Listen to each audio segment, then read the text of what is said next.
தமிழ்நாட்டு மக்களை தமிழ்தாய் வாழ்த்தை தொடர்ந்து அவமதித்து வருகின்ற ஆளுநர் RN ரவி பதவி விலக வலியுறுத்தி காஞ்சிபுரம் பாசிச எதிர்ப்பு கூட்டியக்கம் சார்பில் கண்டன ஆர்ப்பாட்டம் நடைபெற்றது. காஞ்சி மாநகரில் உள்ள அண்ணா பேருந்து நிலையம் அருகே வட்டாட்சியர் அலுவலகம் முன்பு கூட்ட இயக்கத்தின் ஒருங்கிணைப்பாளர் விடுதலை சிறுத்தைகள் கட்சியின் காஞ்சிபுரம் மாநகர மாவட்ட செயலாளர் வழக்கறிஞர் மதியாதவன் தலைமையில் நடைபெற்ற கண்டன ஆர்ப்பாட்டத்தில் விசிக வழக்கறிஞர் அணி மாநில செயலாளர் சிறப்பு அழைப்பாளராக கலந்து கொண்டு பார்வேந்தர் நிறைவு கண்டன உரையாற்றினார். மேலும் திராவிட கழகம் மாவட்ட செயலாளர் முரளி, இந்திய கம்யூனிஸ்ட் கட்சி காஞ்சிபுரம் தொகுதி செயலாளர் கமலநாதன், மக்கள் மன்றம் ஒருங்கிணைப்பாளர் தோழர் ஜெசி, தஞ்சை தமிழன் தமிழக வாழ்வுரிமை கட்சி மாவட்ட செயலாளர் பொன்மொழி, தன்னாட்சி தமிழகம் பழனி ஆகியோர் கண்டன உரையாற்றினர். 100க்கும் மேற்பட்ட கூட்டியக்க தோழர்கள் திரண்டு ஆளுநர் RN ரவிக்கு எதிராக கண்டன முழக்கங்கள் எழுப்பினர். விசிக நிர்வாகிகள் ஸ்டான்லி, இந்திரா, சத்யா, ரேகா ஸ்டான்லி உள்ளிட்டோர் பங்கேற்றனர்.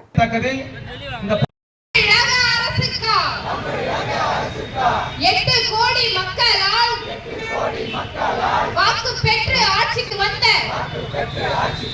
தமிழக அரசுக்கா சனாதனத்தை எதிர்த்து நின்ற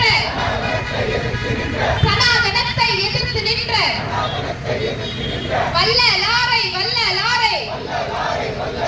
விழுங்க துடிக்குது பாஜக RSS அனுமதியோம் ஒருபோதும் அனுமதியோம். சமத்துவத்தை போதித்த திருவள்ளுவரை விழுங்க துடிக்குது பாஜக, விழுங்க துடிக்குது RSS. ஒற்றை பண்பாட்டு திணிப்பினை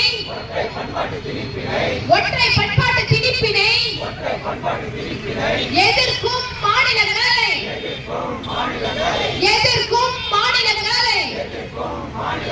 வஞ்சிக்கும் மோடி அரசை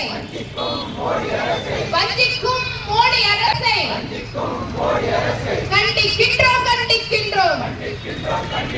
கூட்டாட்சி தத்துவத்தை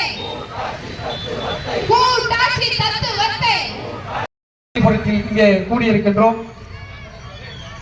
தமிழ்தாய் வாழ்த்து பாடுவது ஒலிக்க வேண்டும் என்பது முதலில் ஒரு நிகழ்ச்சி துவங்குமேயானால் அதில் முதலாவதாக தமிழ்தாய் வாழ்த்து ஒலிக்கும், பாடுவார்கள். நிகழ்ச்சியுடைய நிறைவின் போது தேசிய கீதம் ஒலிக்கப்படும். இதுதான் தமிழ்நாட்டினுடைய மரபு. தமிழ்நாடு சட்டமன்றத்தின் மரபு இதுவும் தான். ஆனால் நடிகர் விஜய் கூட அவருடைய அறிக்கையில் ஆளுநரை கண்டிக்கிறேன் என்ற பெயரில் ஒரு அறிக்கை தந்தார். அந்த அறிக்கையில நடிகர் விஜய், தமிழக வெற்றி கழகத்துடைய தலைவர் நடிகர் விஜய் அவர்கள் தமிழ்நாடு சட்டமன்ற பொன்விழா கண்ட தமிழ்நாடு சட்டமன்றத்தின் மரபை ஆளுநர் மீறுகிறார் என்று நடிகர் விஜய் சொன்னார். அவருக்கு யார் எழுதி தருகிறார்கள் என்று தெரியவில்லை. அந்த அறிக்கையாக தந்து விடுகிறார்.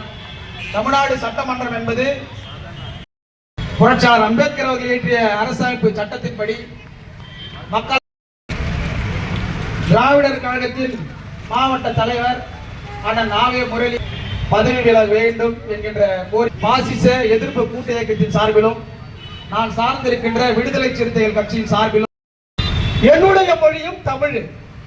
அப்ப தமிழ்நாடு சட்டமன்றத்தில் தமிழுடைய முதல்வர் சொல்லுவாரு, என்ன சொல்லுவாரு, இந்த ஆளுநர் என்ன தமிழ்நாட்டுக்கு நல்லதை செய்யறான் இந்த ஆளுநர்.